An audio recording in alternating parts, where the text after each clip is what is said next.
And, with the recent Amazon controversies this week, I felt it was particularly, hard-hitting hearing him Yeah, sing a I mean, song about not the getting lunch till 3. the vegetables actually have to piss in bottles. Don't listen to what Amazon has to tell you. Wait, listen. Do you really think that that's real? Do you really think? All I right, can't I believe got their all of my. social media manager, they want to get fired.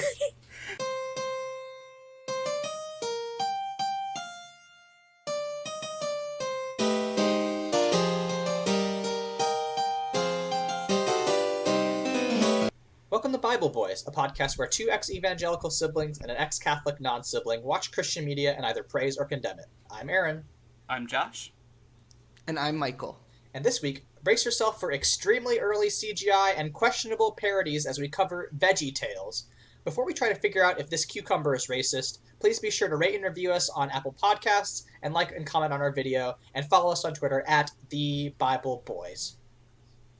So I can't have been the only one when watching this to think, where is the Veggie Tales sausage party crossover?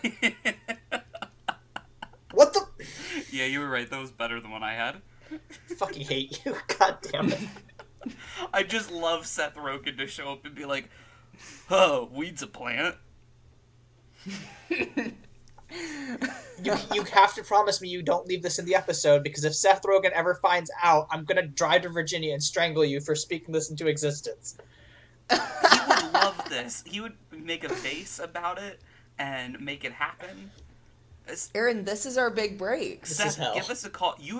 Also, Seth, you've been looking super fine recently. Loving the dad energy you've been putting out on Twitter. Recently? Like, this is just Seth Rogen erasure. We're just erasing that he has always been a cutie. You're right.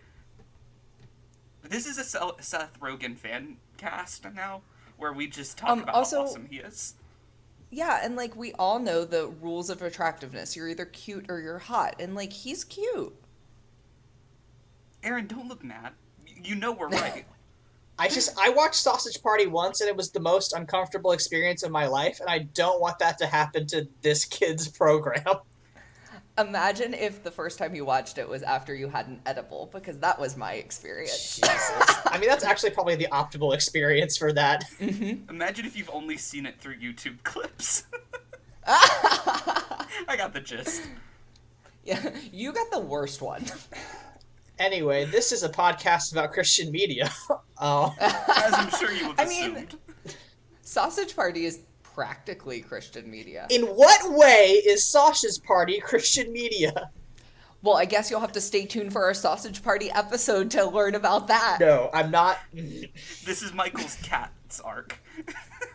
I'm in hell. We finally reached the point where the Green siblings decide to bully me, and it's going to be the death of me. Lil Nas brought us there. He sent all of us gays to hell, and that is where we have been. Great. So we're obviously very chaotic today. Yeah, listen, the Call Me By Your Name music video dropped, and I'm just trying to keep up with all the gay energy in this studio today.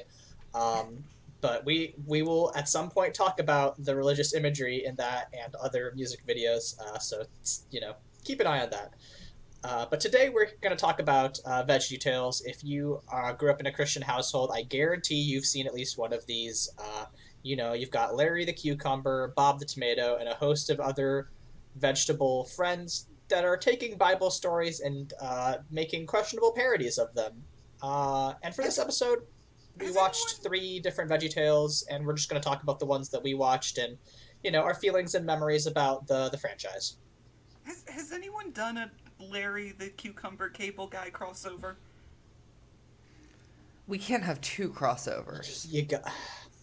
Let's put a hat on this hat. Like, just picture it with me. I won't. Nope. I'm disengaging. I'm a cucumber. And I'm a disengaging. Cable guy. Aaron, can we mute him? Listen, you're editing this, so this is all going in the trash, I assume.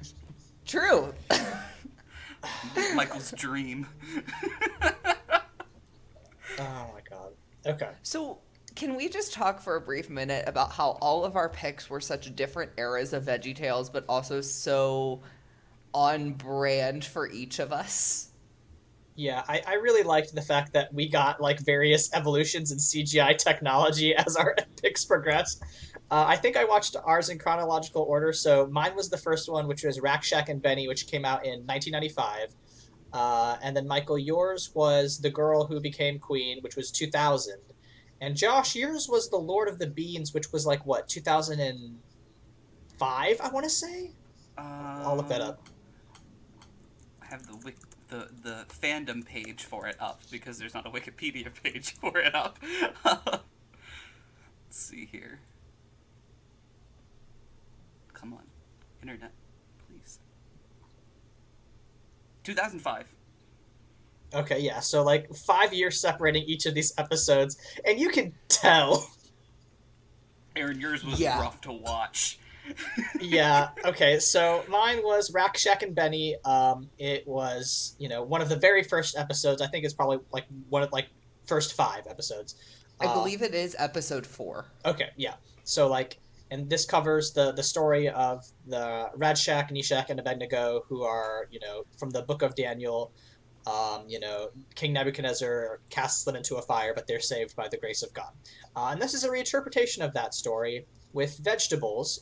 Um, the Veggie Tales canon is so funny because like there is a metaverse to the Veggie Tales universe. Like, so there's Larry and Bob, the cucumber and the tomato, who are like ostensibly real, and they're like taking letters from real kids and talking about how these kids can solve their problems. But then they also go into the stories where they all are actors in a play.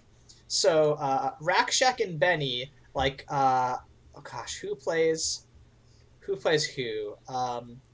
Okay, so Rack is played by Bob. Shaq is played by Junior, who is an asparagus child, who it sounds like he belongs on Sesame Street. He has such a distinct high voice. It's really funny. And then there's Benny, who is Larry, of course. They of course cannot use the actual names. Um, they have to shorten them to these baby names, which I think is kind of stupid. But yeah, you can absolutely tell the CGI is from 1995. Fun Josh fact about this story in general. My father lied to me when I was very little and said when they were picking out names for the Bible that it was between two different choices and that they were going to go with either Joshua or Nebuchadnezzar, and that my little nickname would have been Nebi, and this led me to cry to my mom because I was scared that he would then like change my name back or something. That's a good parenting tactic, though. Just be like, Joshua, if you don't clean your room, I'm going to rename you. And like the older I get, like Nebuchadnezzar, like that's a name. That's a name right there. You can't give it to yourself, but if your parents give it to you and you can pull it off, I mean, that's fucking powerful. I also found it very weird that like VeggieTales has this weird Ryan Murphy American Horror Story, like same actors but playing different parts, but they're typecasted. So like when you see a certain cucumber, like the old cucumber, he's a little confused old man, but he means well. And then there's the mean pea. Okay, we have to talk about Mr. Nesser. So Mr. Nesser is his name, the cucumber. He is listed as species or zucchini. He's a zucchini specifically, and on the wiki he's listed as zucchini species, which is really funny. But Mr. Nesser is his name. Like, this is his first appearance, and then like whenever he shows up in these other episodes, he is like playing a different one. Like, I think in the Esther episode, he's playing Xerxes, but it's Mr. Nesser playing Xerxes, which I think is such a wild meta like thing to invent, because it implies that the events of Rakshak and Benny are within the historical timeline, which is pretty fucked up. And then also he's Gandalf. He's also a Gandalf, Or like, what did he named him Randolph, right? Randolph, yeah. Fucking awful. Yeah. I hated it. I mean, the Veggie Tales extended universe is such a rich extended universe. I mean, Marvel maybe want to take a couple of notes. Like, you just adapt and change things and retcon things as you please, and at the end of the day, you have Mr. Nesser playing Xerxes. Yeah, it's fine. I loved him in 300. Uh, Oh, that movie would be so much better. That movie Yeah, would be no. so much, and less homophobic. I don't know. Listen, there's some takes on Larry out there. Okay, so like the moral of Rakshak and Benny is like you shouldn't do things because like everybody else is doing them, and it's set in like this Willy Wonka slash Amazon universe where all of the Rakshak and Benny work at this factory where they make chocolate bunnies, and they're required to make these bunnies every day, and like they work 12 hours a day, and they can't sit down. So the thing about the vegetables is that they don't have arms, so I don't know how they perform labor, but it's very funny to see them manipulating objects throughout this series. They're just They're sort like of floating wee there. knees. Telekinesis. They got like the little like circles like knees from the Wii, where they just kind of like their circles grab something sometimes. It's good. God. Anyway, so they make 14,638 chocolate bunnies per day, and that's a great number of chocolate bunnies. And the episode begins with them shipping their 2 millionth chocolate bunny. So to reward the workers, Mr. and I swear this is his true name, Nebi K. Nezer. So Josh, I didn't realize you got a writing credit on this one. Congratulations. But Mr. Nesser is like, great, you guys crushed it. You can eat as many chocolate bunnies as you want for 30 minutes. And all the workers are like, oh, fuck yeah, this is going to be great. Junior is like, hey, we've eaten like one chocolate bunny, but we probably shouldn't eat any more because our parents say it's not good for us. And they're like, well, everybody else is doing it. And then the baby asparagus sings a song called Think of Me, and it's about, I guess, their dead mom or something. And it's like, oh, okay, I guess we should not eat all this chocolate. It's very strange. It's a very forced metaphor. Like, they really retrofitted the metaphor here. It's bad. Anyway, so they eat all the chocolate. Nebuchadnezzar comes down to the factory floor and sees that everyone is unconscious except for those three, and he promotes them to junior executive status. There is a very the thing about Veggie Tales is that it's kind of good. So there's like this bit because he has Mr. Lunt who is like his henchman, and they're like, oh hey, those three people are still standing, and then Mr. Lunt says, well actually I think the tomato is sitting, and Bob is like, no, I'm standing. See, and his animation squats down and compresses. He's like, this is sitting, and then he like lengthens out. He's like, this is standing. It's pretty funny. It's actually really funny. It's a good goof. It's fucking good. Anyway, as part of their promotion, they are privy to the fact that Nebuchadnezzar is going to make an enormous chocolate bunny statue, and tomorrow everybody's going to have to both bow to the statue and sing the bunny song, which is sort of like a sexy striptease song about how much you love the chocolate bunny. Aaron, I feel like because it's your episode, you need to sing the bunny song to Sing us. the bunny song. I don't remember the lyrics, but it goes like, the bunny, ooh, I love the bunny. And then it's just a lot of really tortured rhymes with bunny. The reason me and my brother were so quiet, just to give him a nice clean edit for that one, so I can get that nice sweet ringtone ready. Yeah, you're welcome, listeners. It's a surprisingly good song, I guess. Besides the lyrics. Alright, this is also the same review Ben Shapiro gave for WAP. Yeah, I guess. So, then one of them asks, so, like, hypothetically, what would happen if someone didn't sing the bunny song? And then Mr. Nezer's like, hey, what's that over there?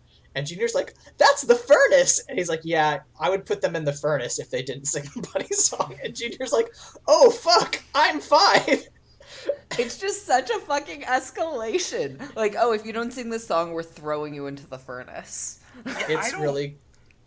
I don't understand what, like, Mr. Bezos' logic here. I'm so sorry. I mean, Mr. Nebby's logic here. Like, what an escalation on, like, my employees aren't listening to me. I'd better murder them.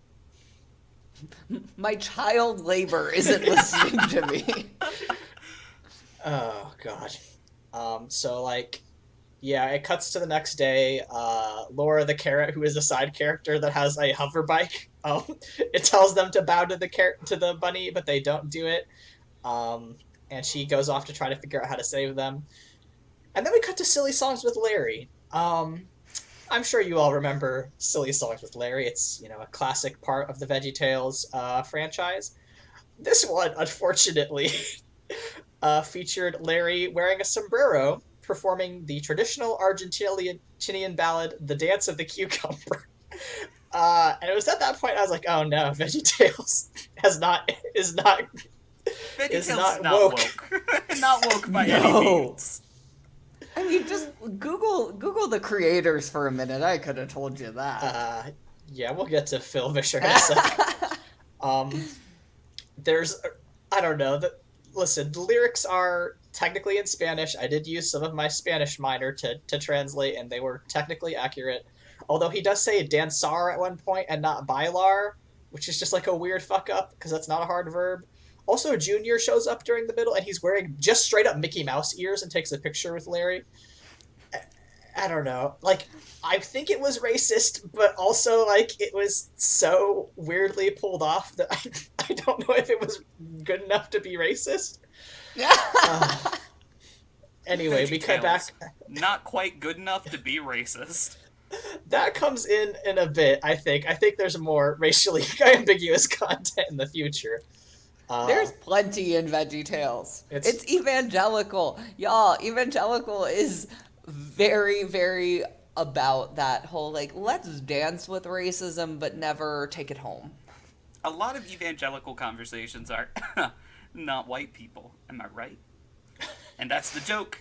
There's the joke. Uh-huh. Yeah, it's great.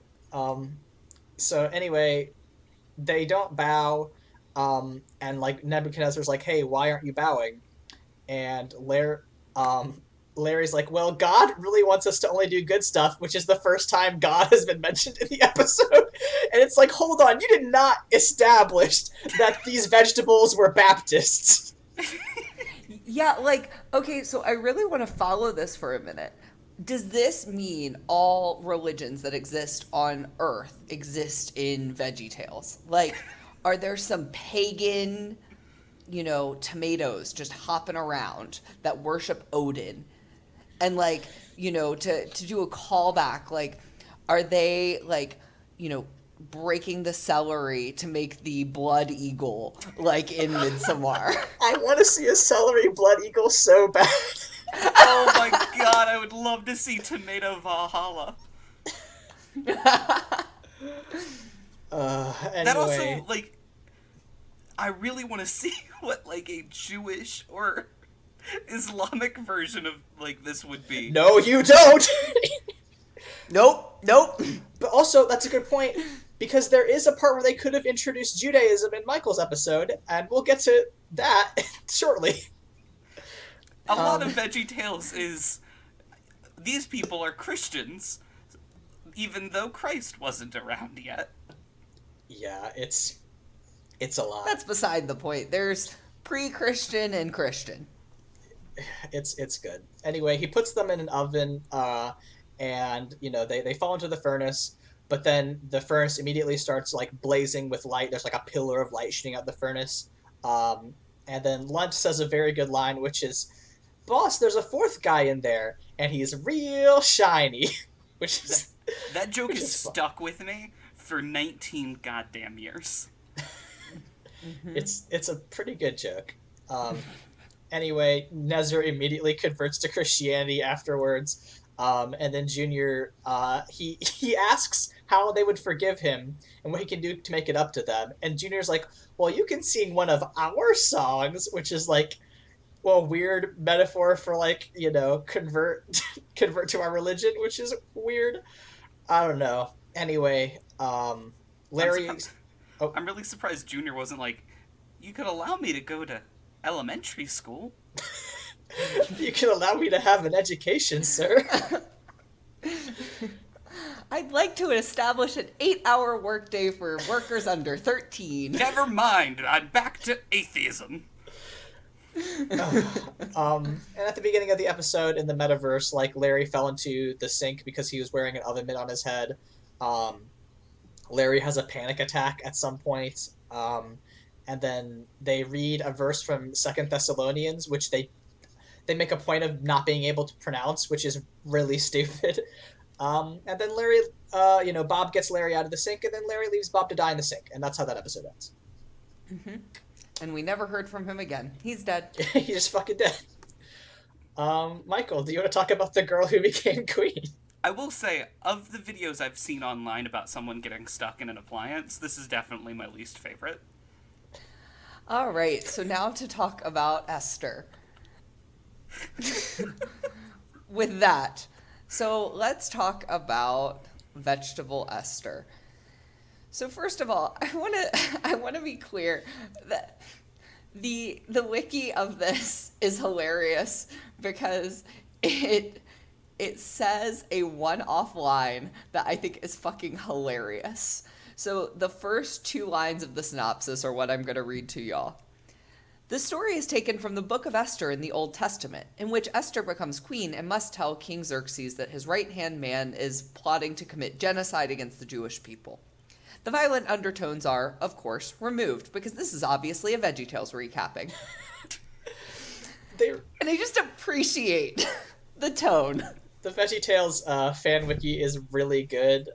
They make a point to say that Esther is played by herself in it, which is awesome.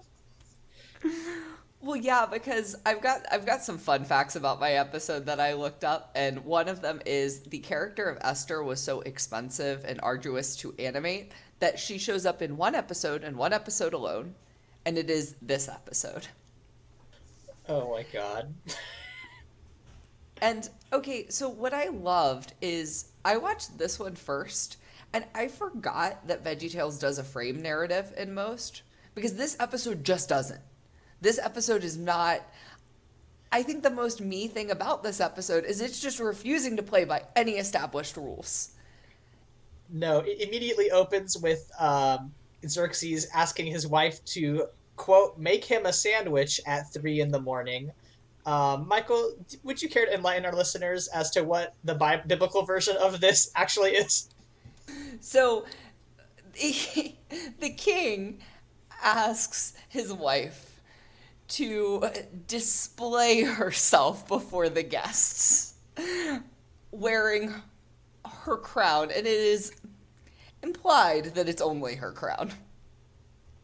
So she's to strip naked in front of his friends, because that's what we have all asked of our spouses before.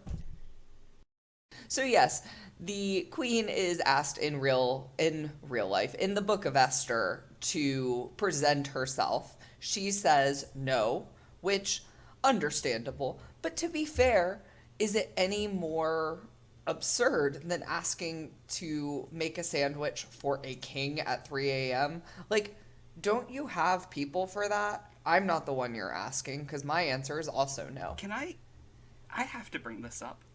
There are aspects of Veggie Tales this episode that are more historically accurate than the Bible. In what way? Because the king in the Bible is mentioned as Asurius. Mm-hmm. And that's incorrect. It is Xerxes. So they got the name wrong in the Bible. I'm guessing it's some sort of translation error or some sort of mix-up, but, like, Asurius doesn't exist and is mentioned in Ezra and Daniel and all sorts of books, and mentioned as the father of Darius the Mede, but it's Xerxes. Well, perhaps the best book of the Bible was written to be a story. And, like, the names, the people, that's all really not the point. But sorry, I had to squeeze in my Esther supremacy here. Veggie Tales, historically accurate. Yeah, that's what I would say. Slap that on the VHS cover. Yeah, I mean, I guess. 1 out of 487,000 historians approve. So because we can assume that the king and queen are getting a divorce. I mean, she's kicked out for insubordination. There's time to find a new queen. So that's when we meet Esther and her cousin Mordecai. And I do like that they just kind of picked, because the Bible and history is very unclear. Is Mordecai her uncle? Is he her cousin? Is he just like a mentor? We don't really know. So I just appreciate that Veggie Tales was like, he's her cousin. We're being simple. That's her cousin. He's a lot older than her. Don't ask questions. And Mordecai is played by Pa Grape, which fascinating little name. So Mordecai and Esther are talking about courage and doing the right thing, and it's really serving as our frame for this story. And he's telling Esther to confront her friend who stole an apple.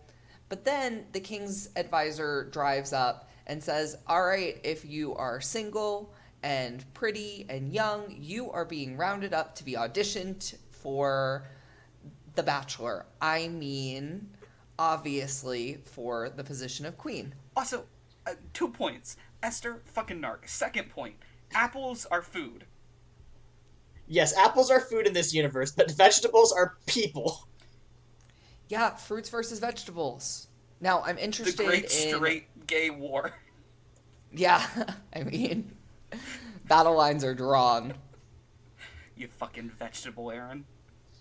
Josh, are you a tomato as a bisexual?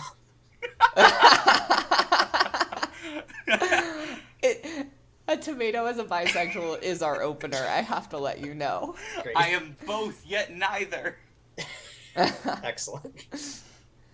So Esther is like, I don't really want to be queen, and everyone has to audition, and Esther's like, I'm supposed to prepare a song. You all literally just grabbed me off the street, and I'm supposed to sing. Okay. So she sings King's Impressed, and she's chosen to be queen against her will. And then one day, one of the Peony brothers is visiting Xerxes, and he's brought him a large cake. You're not supposed to have visitors, but Xerxes makes an exception because cake. But then we realize that it is a trap, and there is a grand piano, which I love that the wiki makes a note, so I made a note, how important it was to note that this is from 1750 AD. This is like historically inaccurate piano. Oh, Yeah, like, they were bent out of shape over how historically inaccurate that piano was. did you guys catch the sign in the very beginning of this?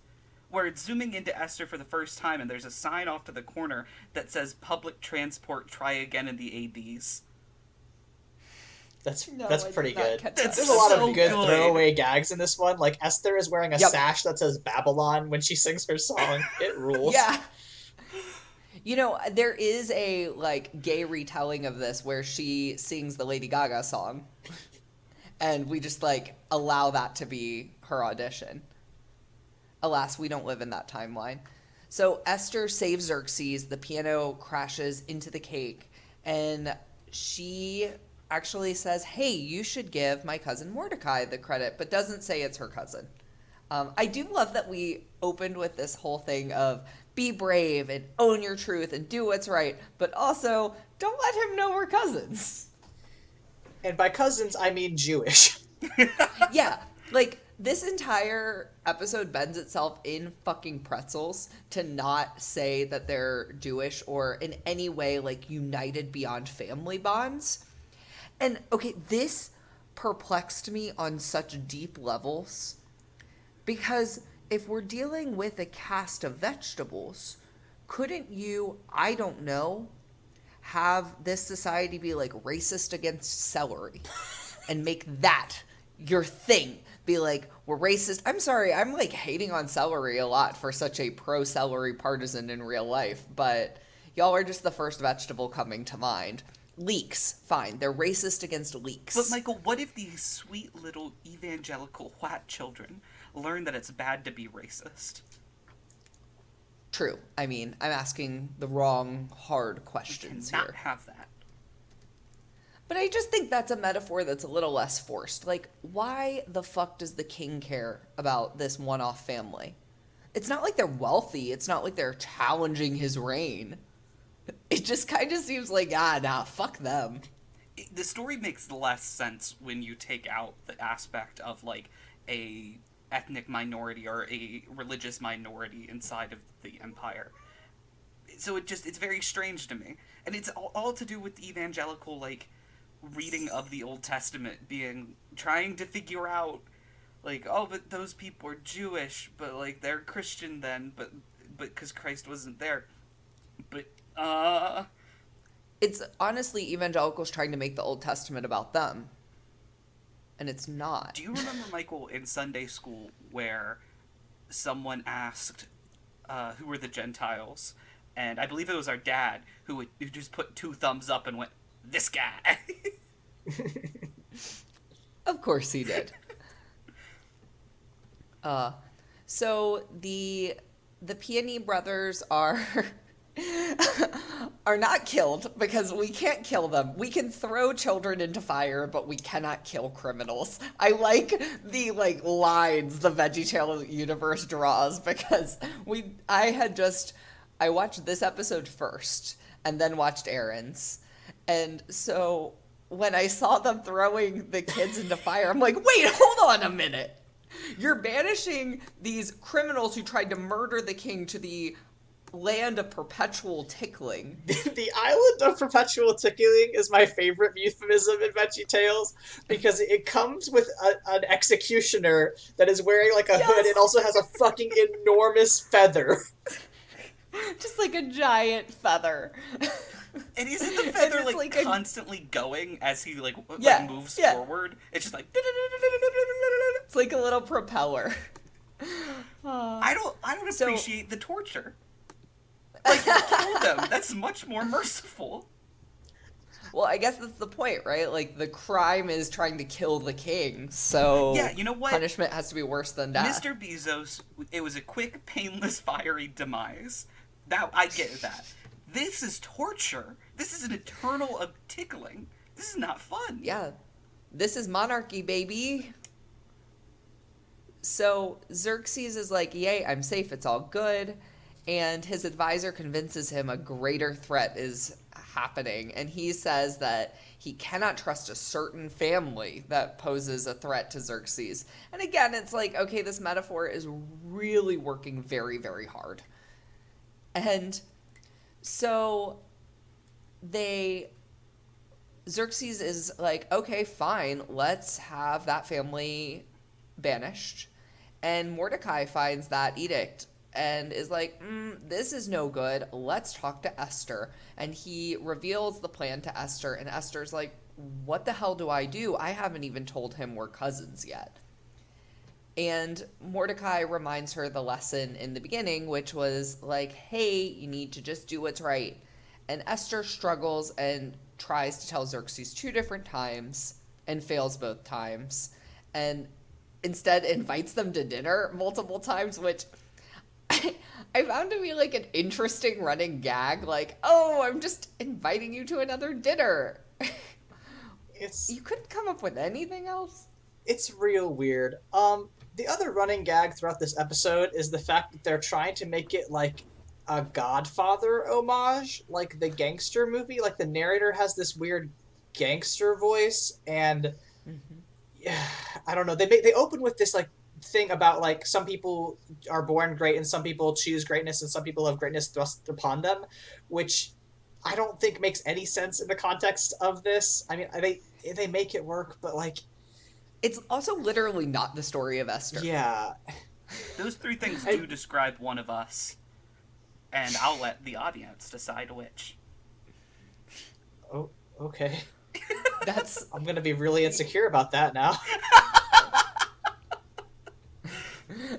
I just want to say my favorite part of the whole Godfather motif is that when Lunt comes out to threaten Mordecai, he is shuffling a deck of cards, which, you know, is very funny for somebody who doesn't have hands. It kind of kicks ass. Yeah.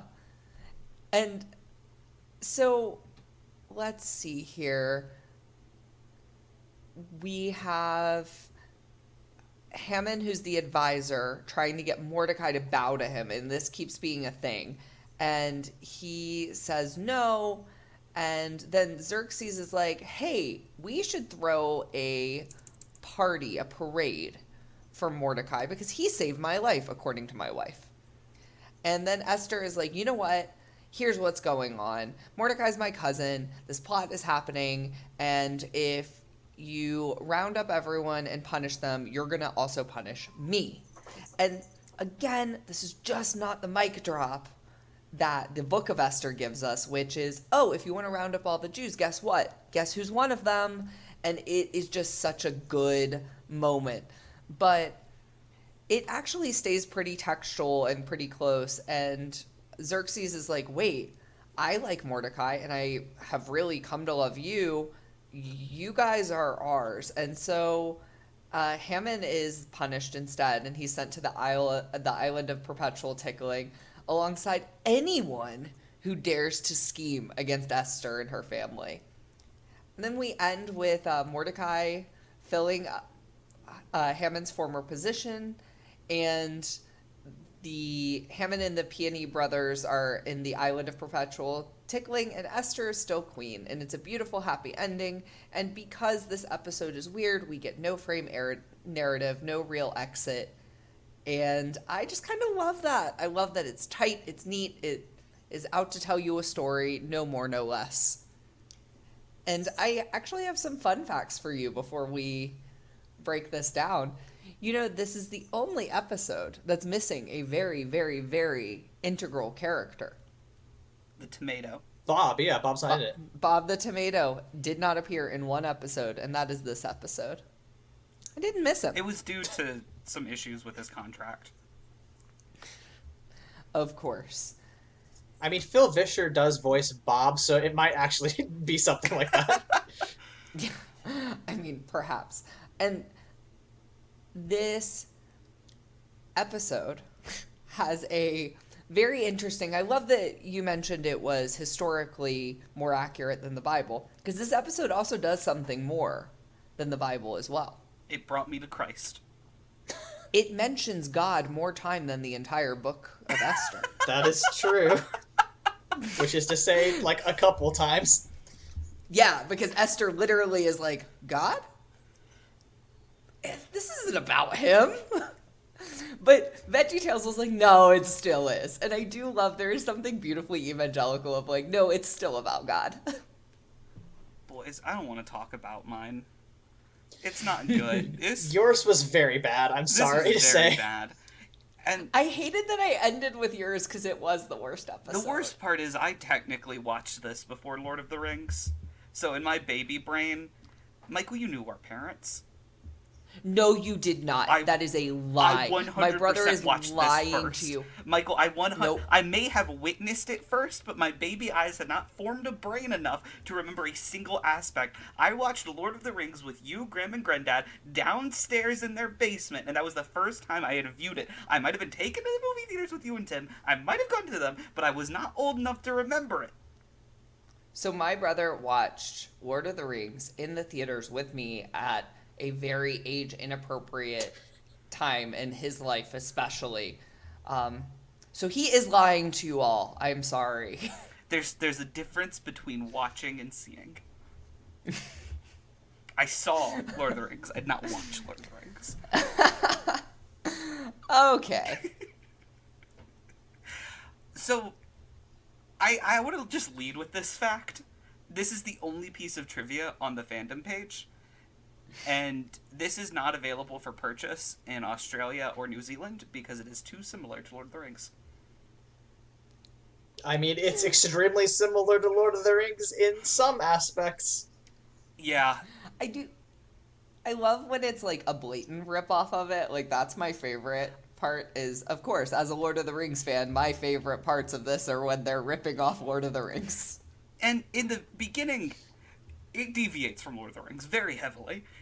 The beginning part is the most similar, where it goes into, like... Alright, let's just jump into it, guys. Take us in it. So it begins with Randolph, played by Mr. Nesser, arriving to the Shire for Billy Boy Baggy Pants, Archibald the Asparagus, for his birthday. And he's called Uncle Billy. Mr. Nesser, Randolph, runs into Chode, and instead It is not Chodo. It is not Chodo. It's like Toto. Toto. Oh Christ. Toto. I thought you said Chodo, and I was like, no fucking way did they allow that. Oh my god, can you fucking imagine? So Randolph meets Chode, and it begins the very same way, with Toto being like, "You're late," and Randolph being like, "I'm right on time," and then they laugh for a creepily amount of time. But unlike Peter Jackson's, this is bad. So pretty much, birthday party, there's a bean, Billy Boy is like, "I gotta get out of here," and leaves. There's one decent goof where Mr. Randolph is like, "Toss the bean into the fire," and Toto does, and then pulls it out, and Randolph's like, "What does it say?" And Toto says, "If you're reading this, you're too close." And that's a good goof. That's a good goof. It's fine. So That was decent. the ring can like make anything. Like that's the whole bit, which is very okay. And the whole plot is Toto has to figure out why he has the bean. So then Randolph introduces us to our colorful cast of characters. I'm gonna go in backwards, because the first name makes me the angriest. Because it's Iricorn, played by Larry the Cucumber. It's a fucking... He's a fucking... It's right there, you could have made him a corn. They just had the assets already, and they're like, we're not gonna... This is already an hour long. We're not gonna do more work for this. No. And then there's God, no. Lego Lamb. That's not... That's... It's not even a vegetable. Nope. Played by Jimmy Gord. The Dwarf Grumpy. Really putting in hard hours on that one. Played by... I do like that they, like, bent some, mental prowess there. Played by Pa Grape. And then the other elf, played by Jerry Gord. Lego Lamb's brother. Who had nothing to do, which I enjoyed. So, they need to go talk to the Ents of the Raspberry Forest. And they go through, like, a whole mountain issue thing. And they have to get through the Raspberry Forest without laughing, but the trees go... And it's just too funny. It's hysterical. Just too fucking Hilarious. funny. And so they find out they need to take the bean to the Land of Woe. Oh, I'm sorry. I think that was the title of my church's sex talk. And they then all start laughing, and then the Ents are like, ah, and they get away. And they're saved by, I love this, a Cockney eagle. It's just an eagle, like, that talks, which is wild in this universe. Yeah. Okay, but here's the thing. I love that the writers of this particular episode were eagle truthers. They watched Lord of the Rings and heard Gandalf say, "Fly, you fools," and went, he obviously wants them to fly. But I mean, it's obvious that they couldn't have done that because, as we know, the flying creatures would have obviously taken them out. The only reason the eagle showed up at the end was because they were slayed by the great scene of "I am no man," and then where she stabs the guy right in the mask. That's the only reason the eagles could have showed up at the end. Hashtag feminism. So in the Land of Woe, they encounter Mr. Lunt, who is Gollum, who wants the bean for himself because he used it, and they make a joke. He's like, "My hair's falling out," and Toto's like, "Have you tried washing it?" But I think I skipped a part where they go to the Blue Gate, where they have the joke of, like, the written script, and then Randolph reads it, and they're like, "It says all that?" I thought that joke was good, because he's like, it's a highly efficient language. You can fit a whole book on a napkin. And I was like, that's all right. I'll take it. I mean, as far as this episode goes, that's like quality joke telling. I believe this is when we have the Larry song, which is it's Larry the Cucumber pretending to be Elvis. And then Christ. At the end of it, Legoland shows up and goes, he rips off the ears off of the Elvis and says, "You're pretending to be an elf, you're an elfish impersonator. Because I had to suffer through that whole song, which was like 5 minutes long, about how Legolas's wife doesn't like him or whatever. I was like, thank God there was something here. And for me, who is a known pun hater, to be like, oh, I was okay, like, that tells you the depths of depravity we've plumbed in this episode. Can I confess something that I'm not proud to You admit? laughed at it, didn't you? No, I actually didn't even know this happened because I skipped this. I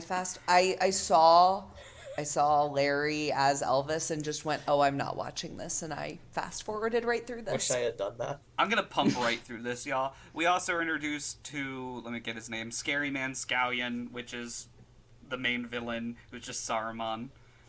And Wait, yeah, we have to talk about his minions. yep, the sporks. Mm-hmm. Now, one of the criticisms that has been leveled at J.R.R. Tolkien is that he uses racial stereotypes to make his villains, right? The Haradrim are just like Muslims, Mm-hmm. and the Uruk-hai are, the Mongolian. orcs are, kind of based off of black people.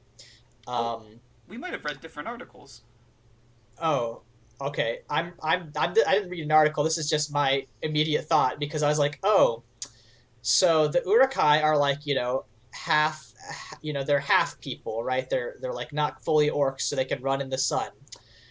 So now we get sporks, which are half spoon, half fork, but still not vegetables, so still not like people.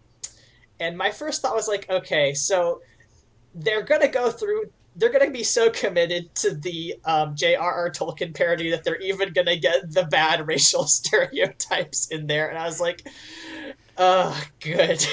They committed. So There, I kind of think, Aaron, you put way more thought of it into this than they did. I think they went spork rhymes with orc, put it in. I mean, I'm sure that's correct, but as a mixed race person, I'm very sensitive to that sort of thing. So I was like, Well, yes. not great.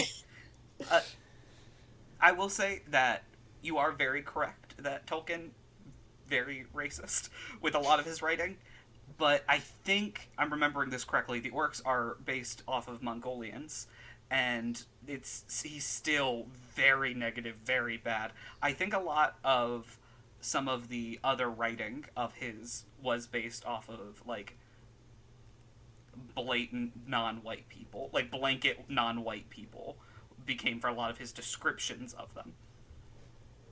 Yeah. Tolkien is capital P problematic. We'll talk about him sometime. Yeah. Anyone who's friends with C.S. Lewis, I got my eye on you. Yeah. Anywho, back to this very good movie. So, I can't believe you made us watch this. I know, I'm so proud. This was an hour longer than, or 30 minutes longer than the other ones. I'm just gonna speed through this bullet point wise. Toto finds out that there's a village in the land of woe, and is like, "Oh man, they need things, but I can't give them things because I don't know if I'm supposed to." And then the rest of the party is like, "We gotta go help them. Charge! We're gonna go attack the sporks." And then all the sporks surround them. And then the hero we don't deserve, but we get anyway. Oh no, I skipped it. There's a Tom Bombadil reference. Yes, Tom Bombadil is in this fucking thing, which is wild. These were some Lord of the Rings fans. Umbrella Boy.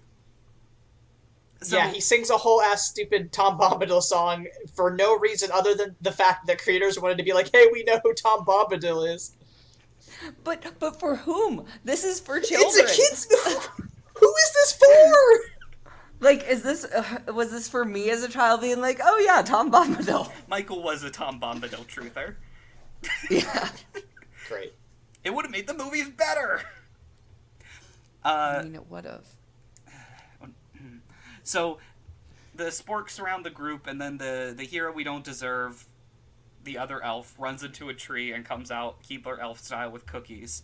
His whole And bit is that he has to piss, and he's been doing that throughout the episode, and then he goes piss, but now he comes back with piss cookies.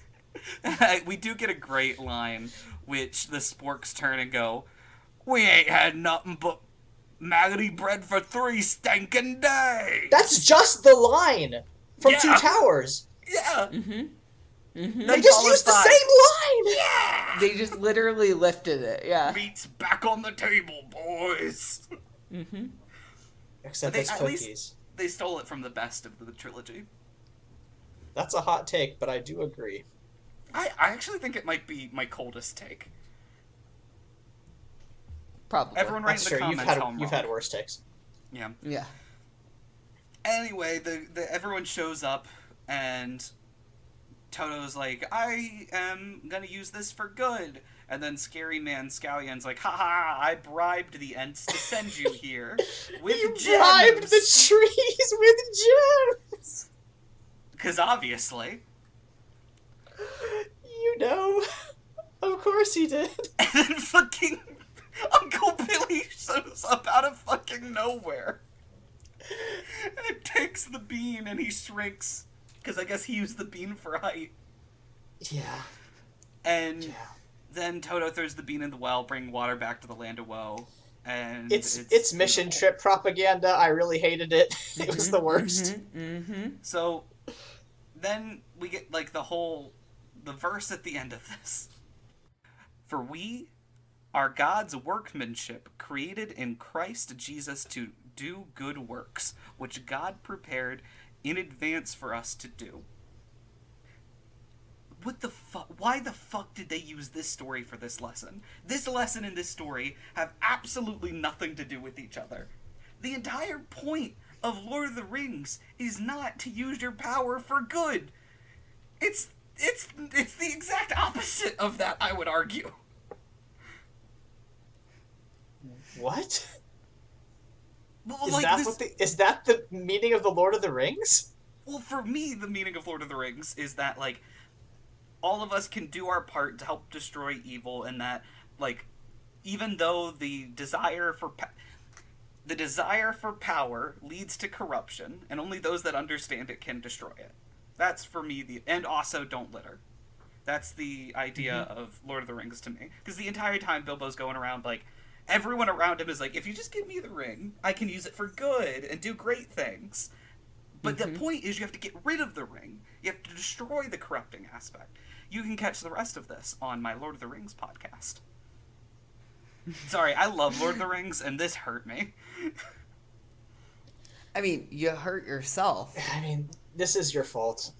I just really hated it because at the end, Bob the Tomato straight up says, "Dylan, who is the kid who wrote in at the beginning, use your gifts to build houses for poor folks in another country," which made me want to fucking die. I don't know. I've probably brought this up before, but I did my undergrad thesis on like voluntourism, so this especially made me want to throw myself out of a window.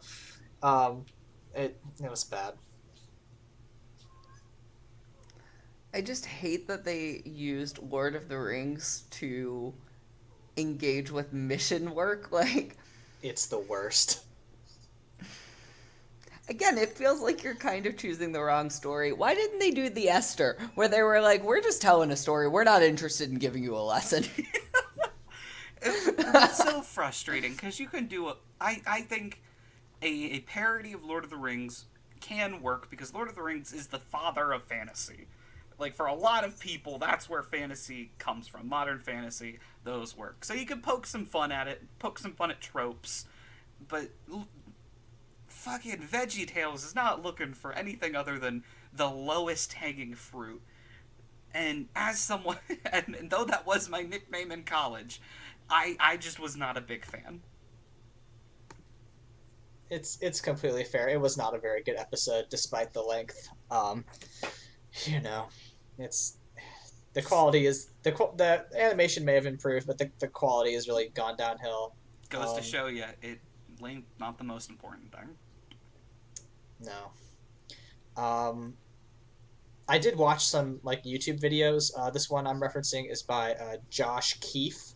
and he revisited the Veggie Tales movies and like did some research and basically found that Big Idea Productions, which is the animation house, like basically like overworked their employees, so there was a lot of high burnout, which might suggest that that's why the animation, the writing got bad afterwards. But yeah, there's some questionable stuff going on there. Michael, you had a visible reaction. What's going on? I have a fun fact for you all that I just, when you mentioned the animation studio, it flashed into my brain. Do you know who Big Idea Entertainment is owned by? If you say focus on the family, I'm going to break my laptop over my knee. It's if I were like, it's Ronald Reagan, it would be the most perfect episode. But it is not. It is owned by none other than DreamWorks. What? So do you know what the connective tissue of this podcast has quickly become? Fucking Shrek. Christ on a bike. Because if you remember, the director of Shrek went on to direct The Chronicles of Narnia, another Christian film. So Shrek just keeps hanging out on like the sidelines of several episodes that we do, and I'm just not comfortable You with it. fucking gotta watch Shrek now, y'all. No, we don't. It's not in Nope. any way related to Christianity. I don't You know. have to defend it. I don't know. Nope, you have to defend it. You have to defend it. I think it'd be funny. I think I had a moment where I was thinking about this too.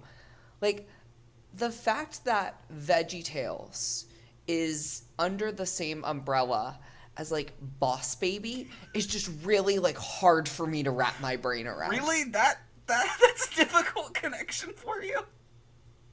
Yeah. There's literal heaven in that movie. Oh, I've never seen that We film, honestly so could maybe. do one on Boss Baby. Oh, I would hate that so much. I would hate every I moment watched of it with our little cousins, and boy, howdy. So the one thing that I thought was most interesting, because sometimes what I like to do is look up the Twitter handles of the people who work on the media that we watch.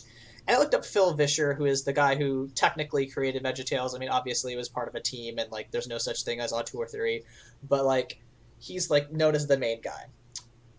And I was surprised. I'm going to drop some of his recent tweets in our chat. Oh, I'm so nervous that I'm just gonna see things that are slurs. That's what I thought I was going to see. But you know what? Maybe in his old age he's mellowed out. But Phil Vischer, this is a tweet from March 24th. Here's a suggestion for white pastors. Host a 2-day ticketed conference about the evil of white supremacy. You might mention the woke movement if time permits. If there's no interest in that conference, excessive wokeness is not the issue your church is facing.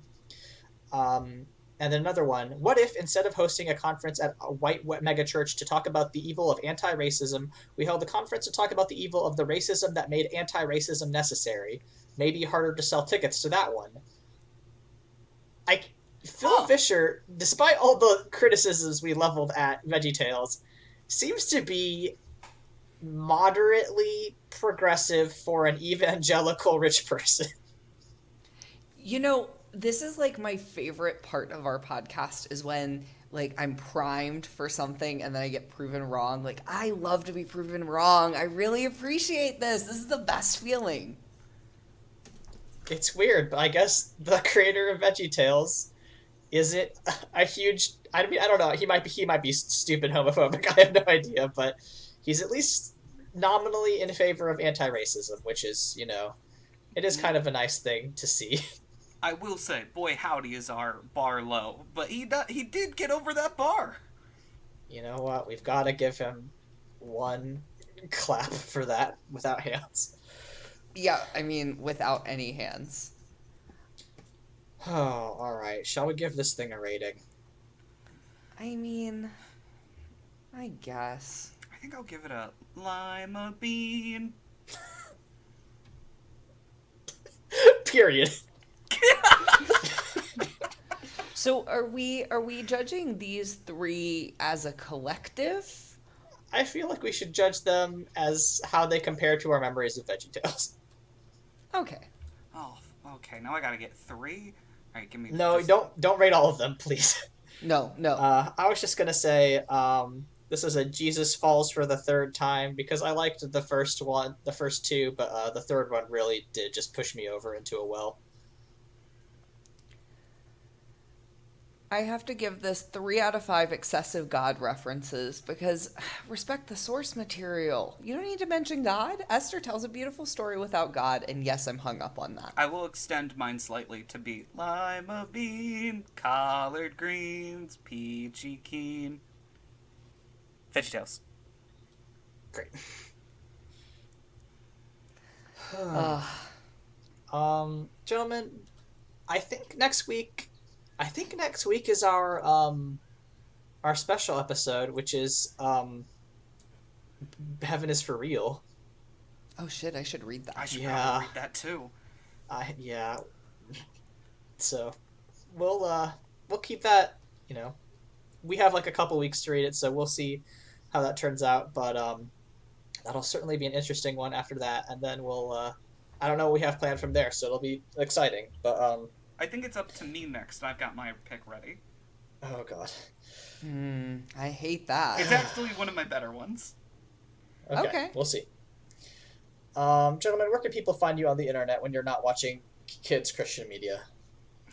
I am at Green History on Twitter. I am at Michael's Diamonds on Twitter, where you will find me engaging with Virginia gubernatorial candidates and sometimes making them so mad that they actually retweet me and try to send randos on Twitter after me. It's bad, y'all. It's hilarious. You can find me on Twitter watching Michael get death threats at AaronSXL. Thankfully, there were no death threats, just for our audience. You can listen to the other podcast I do at Mortified Pod. We in the LA just recorded an episode about the original Star Wars trilogy, which will be very interesting. I just released, I guess released is a weird way to say it. I wrote an angry blog post about the church's explanatory letter from 2 weeks ago. That you can find that on at AaronSXL. And I also released a short tabletop RPG called Craft a King. If you go to that Twitter handle as well, you can find my work. And it's a fun NPC making game that's available on itch.io for free. So if you have any interest in collaboratively building an NPC, check that out. And let me tell you, as someone who has played it recently, it's actually a lot of fun, and it's a really cool, creative way if you're looking to flesh out any sort of, world that you're building, whether it be just with your friends hanging out or if it's like a Dungeons and Dragons vibe. You should really check it out. It's a lot of fun. Well, thanks, Michael. I appreciate it. Well, as Michael's compliment brings tears to my eyes, and as we also chop these onions away and put them into the garbage disposal, just remember that it is okay to cry, because even Jesus wept. We'll see you all next time. Chopping onions into a garbage disposal.